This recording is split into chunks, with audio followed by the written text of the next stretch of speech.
Hello everyone बच्चों, आज हम कक्षा 9th की कार्यपत्रक नंबर 22 सॉल्व करेंगे। हमारा विषय है हिंदी और हिंदी में हम सांवले सपनों की पाठ ये जो पाठ है इस पाठ से लिए गए इस पैसेज को ध्यानपूर्वक पढ़ेंगे और इससे संबंधित प्रश्नों के उत्तर देंगे। तो सबसे पहले मैं आपको एंट्रीज बता देती हूँ। आपको अपना नाम लिखना है, कक्षा अध्यापक का नाम लिखना है, दिनांक लिखना है 24 अगस्त 2020। तो स्टार्ट करते हैं आज की वर्कशीट। गद्यांश को ध्यानपूर्वक पढ़कर पूछे गए प्रश्नों के उत्तर दें। अब आपको ये पैसेज ध्यान से पढ़ना है और इस पर आधारित जो प्रश्न है उनके उत्तर देने हैं। मिथकों की दुनिया में इस सवाल का जवाब तलाश करने से पहले एक नज़र कमजोर काया वाले उस व्यक्ति पर डाली जाए जिसे हम सालिम अली के नाम से जानते हैं।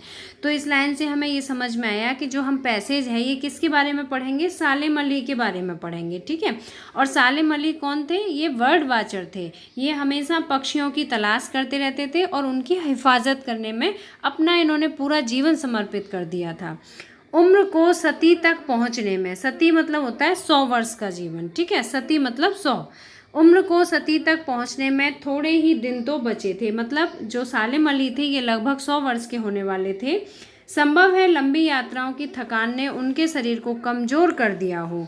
तो लंबी यात्राओं की थकान का मतलब हुआ कि ये जो पक्षियों की तलाश करने बहुत बहुत दूर तक जाया करते थे, तो वो जो उन्होंने अपना जीवन किस में बिताया, पक्षियों की तलाश और पक्षियों के प्रति ही पूर्ण जीवन समर्पित था। तो उनके जो जीवन की लंबी यात्राएं थी, उन्होंने उसकी थकान ने उनके शरीर को कैसा बना दिया था? कमज़ोर बना दिया था। और कैंसर, इनको एक महामारी थी। वो कौन सी थी? कैंसर की बीमारी थी। ये जानलेवा बीमारी होती है कैंसर, महामारी नहीं कहेंगे, इसे बीमारी कहेंगे। कैंसर एक जानलेवा बीमारी होती है। जैसी जानलेवा बीमारी उनकी मौत का कारण बनी हो, लेकिन अंतिम समय तक मौत उनकी आंखों से वह रोशनी छीनने में सफल नहीं हुई।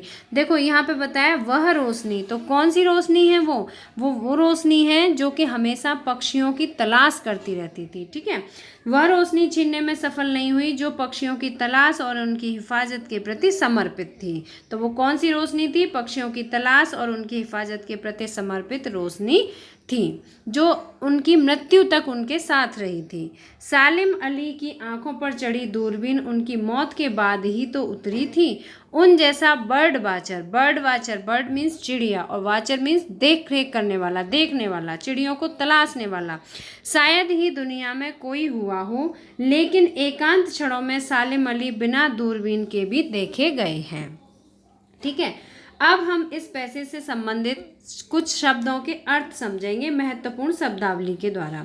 मिथक, मिथक का मतलब है, देखो सबसे पहले मिथक वर्ड का यूज किया है। तो मिथक का अर्थ है वैसी प्राचीन कहानी या उसके पात्र जो नई स्थितियों में नए अर्थ को प्रकट करते हैं। इसे दोबारा ध्यान से सुनो। कोई प्राचीन कहानी या उसके पात्र, कहानी हो या उसके पात्र हो, जो नई परिस्थितियों में नए अर्थ को प्रकट करते हैं, क्या कहलाते हैं? मिथक। मीन्स उनका अर्थ समान नहीं रहता है, उनका अर्थ बदल जाता है। ठीक है, परिस्थितियों बस उनका अर्थ बदल जाता है, तो उसे कहा जाता है मिथक। काया, काया मतलब शरीर। उम्र की क्षति, उम्र की क्षति का मतलब है आयु का 100वां वर्ष। हिफाजत, हिफाजत मतलब सुरक्षा। बर्ड वाचर मीन्स पक्षियों का अवलोकन करने वाला, अवलोकन मीन्स देखना। ठीक है, पक्षियों का अवलोकन करने वाला। एकांत मीन्स अकेलापन। आशा है कि ये पैसेज और इसके शब्दावली आपको अच्छी तरह से समझ में आ गई होगी। अब हम पढ़ेंगे प्रश्नों को। प्रश्न समझने के बाद फिर हम लिखित रूप में इसके उत्तर जानेंगे और मैं आपको लिखित रूप में आंसर भी दिखाऊंगी। बच्चों, अगर आपको वीडियो पसंद आए तो लाइक शेयर जरूर करना और अगर आप पहली बार विजिट कर रहे हैं मेरे चैनल पर तो सब्सक्राइब जरूर करना। प्रश्न 1 देखो, कमजोर काया वाले व्यक्ति का नाम क्या था? अभी हमने पैसेज में पढ़ा था, मैं आपको लिखित रूप में भी दिखाऊंगी। तो कमजोर काया वाले व्यक्ति का नाम क्या था? सालिम अली था। लेखक ने सालिम अली की मृत्यु के किन कारणों पर चर्चा की है? अभी हमने पढ़ा था कि कौन कौन से कारण थे। एक तो उनका कमजोर शरीर था, दूसरा उन्होंने जीवन में बहुत लंबी लंबी यात्रा की थी, उसकी थकान थी, और तीसरा उनको कैंसर की बीमारी थी। लेकिन अंतिम समय तक मौत उनकी आंखों से वह रोशनी छीनने में सफल नहीं हुई जो पक्षियों की तलाश और उनकी हिफाजत के प्रति समर्पित थी। तो इस पंक्ति में किस रोशनी की बात कही गई है? तो किस रोशनी की बात कही है? उसी रोशनी की बात कही गई है जो पक्षियों की तलाश और उनकी हिफाजत में समर्पित थी। आप अपने विचार लिखिए। इसमें आपको अपने विचार भी लिखने हैं, मैं अभी आपको लिखित रूप में दिखाऊंगी। गद्यांश में आए विशेषण शब्दों को छांटकर उनके भेदों के नाम लिखिए। ठीक है, गद्यांश में आए विशेषण शब्दों को छांटना है आपको और उनके भेदों के नाम भी लिखने हैं। इसमें एक गतिविधि भी करनी है। क्या आपने भी मोबाइल, टीवी आदि से दूर रहकर एकांत के क्षणों को महसूस किया है? आप एकांत में क्या महसूस करते हैं? अपने विचार लिखिए। तो बच्चों, अब हम इस पैसेज से संबंधित प्रश्नों के उत्तर समझेंगे। देखो, पहला प्रश्न है, कमजोर काया वाले व्यक्ति का नाम क्या था? तो कमजोर काया वाले व्यक्ति का नाम सालिम अली था। क्या नाम था? सालिम अली था। प्रश्न 2 है, लेखक ने सालिम अली की मृत्यु के किन कारणों पर चर्चा की है? देखो, पैसेज में हमने पढ़ा था कारण कौन कौन से कारण पढ़े थे। सालिम अली की मृत्यु का कारण लंबी यात्राओं से हुई थकान थी। इसमें आप ये भी ऐड कर सकते हैं कि उनका शरीर कमजोर था। ठीक है, सालिम अली का शरीर कमजोर था। मृत्यु का कारण लंबी यात्राओं से हुई थकान थी जिसने उनके शरीर को कमजोर कर दिया था। यहाँ मैंने लिखा भी है, जिसने उनके शरीर को कमजोर कर दिया था। तो आपको अलग से ऐड करने की जरूरत नहीं है। एक बार फिर से इस प्रश्न को पढ़ते हैं। सालिम अली की मृत्यु का कारण लंबी यात्राओं से हुई थकान थी जिसने उनके शरीर को कमजोर कर दिया था। इसके अलावा कैंसर जैसी भयानक जानलेवा बीमारी उनकी मृत्यु का कारण बनी। प्रश्न नंबर 3 है, लेकिन अंतिम समय तक मौत उनकी आंखों से वह रोशनी छीनने में सफल नहीं हुई जो पक्षियों की तलाश और उनकी हिफाजत के प्रति समर्पित थी। इस पंक्ति में किस रोशनी के बारे में बात की गई है? आप अपने विचार लिखिए। ठीक है, तो किस रोशनी के बारे में बात की गई है? सालिम अली एक कमजोर काया वाले व्यक्ति थे।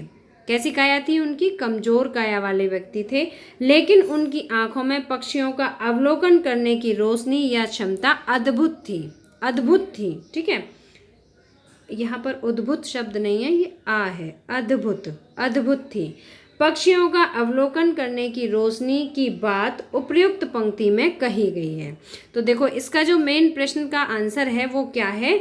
पक्षियों का अवलोकन करने की रोशनी की बात उपर्युक्त पंक्ति में कही गई है। ठीक है, इसमें पूछा गया है ना कि आप वो बताइए इस पंक्ति में किस रोशनी की बात कही गई है।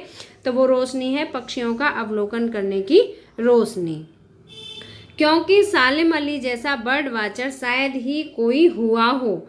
वे हमेशा पक्षियों को तलाशते रहते थे तथा उनकी हिफाजत के प्रति पूर्ण रूपेण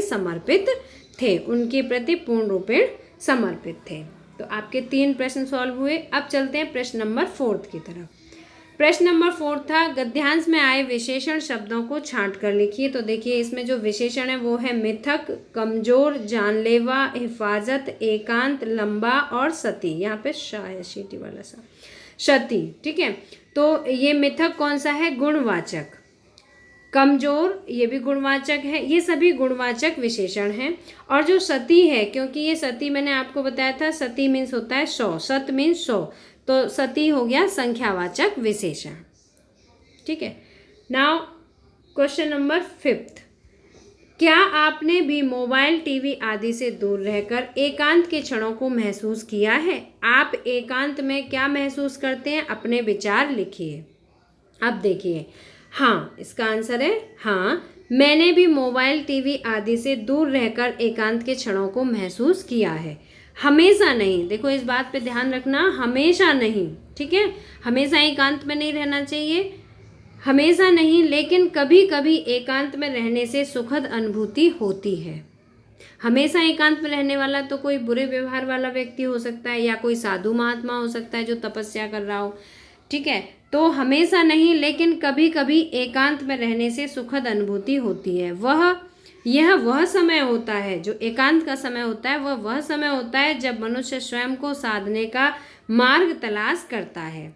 आज की तेज रफ्तार भरी जिंदगी में, देखिए हमारी ज़िंदगी बहुत स्पीड से चल रही है, हमारे जीवन में दिन प्रतिदिन की जो क्रियाएं हैं वो बहुत स्पीड से चल रही हैं, है ना।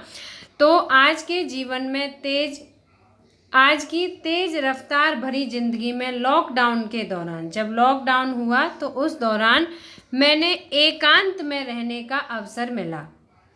आज की तेज रफ्तार भरी जिंदगी में लॉकडाउन के दौरान एकांत में रहने का अवसर मिला। शायद तुम सभी भी एकांत में रहे होंगे, जिसमें मैंने स्वयं के व्यवहार, कार्यों, दूसरों का सहयोग करने का विचार बनाया। देखो ये लाइन यहाँ से है, ठीक है, का विचार बनाया तथा पूर्ण रूपेण आत्मचिंतन किया, जो मुझे बहुत सुखद अनुभव दे गया। एकांत के क्षण कुछ पल के लिए बहुत सुखद होते हैं। आशा है आपको ये प्रश्नों के उत्तर अच्छी तरह से समझ में आ गए होंगे। तो बच्चों, अगर आपको वीडियो पसंद आया हो तो लाइक शेयर जरूर करना, और अगर आप फर्स्ट टाइम विजिट कर रहे हैं तो चैनल को सब्सक्राइब जरूर करना। फिर मिलते हैं नेक्स्ट एजुकेशनल वीडियो में। Till then bye bye, good luck to all of you.